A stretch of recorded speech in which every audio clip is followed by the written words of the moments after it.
Immigration, Miss Dana Sandoval. Miss Dana, magandang umaga po. Kumusta ka po? Peter at Rica joining you this morning. Good morning, Sir Peter, Ma'am Rica. Magandang umaga po sa inyo. Good morning, ma'am. Magandang umaga po. Opo, good morning.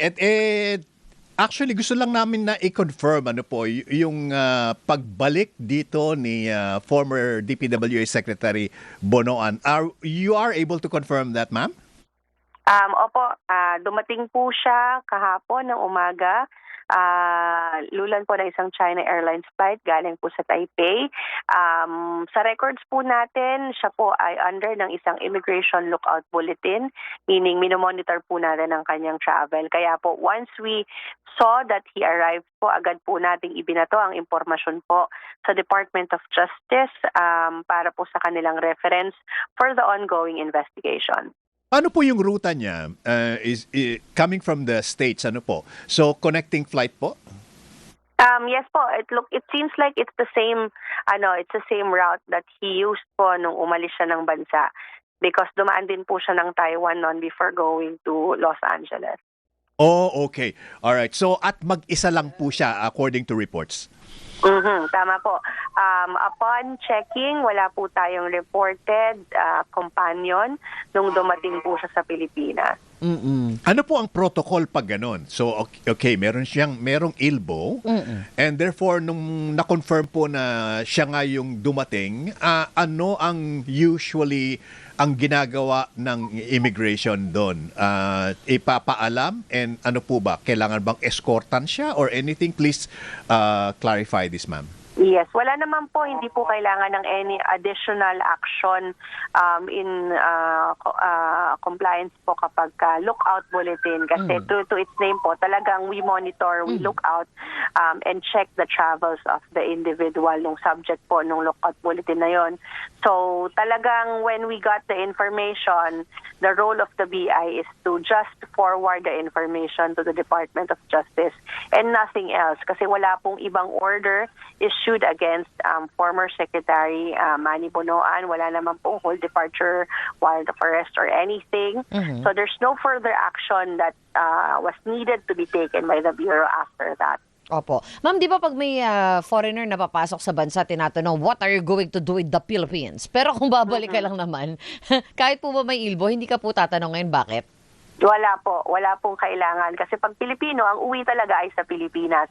So technically, hindi po sila under the jurisdiction of BI. If we're going to be strict about it, technically, they're not under the jurisdiction of the BI.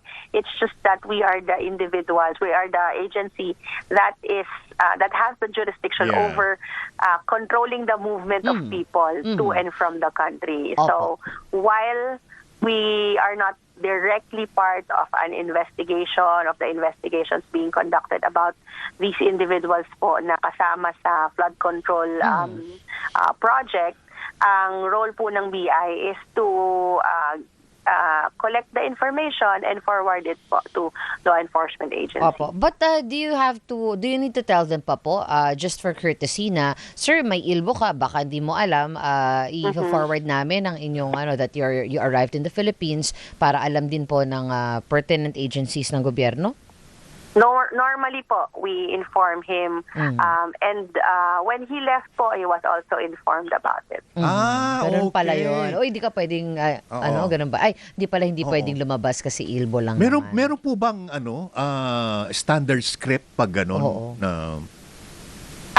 Meron po yung, dun po sa actual lookout bulletin, po yun, naka-detail po talaga nun yung lahat ng actions to be taken by the immigration officer. Nakalagay doon, step 1, do this. Step 2, call the necessary government agencies. So, talagang step-by-step instructions yung nakalagay doon sa lookout bulletin na ini-issue po ng Department of Justice. Wala pala, thank you for leaving the Philippines. Di ba nagsisimula sa, you have the right to remain?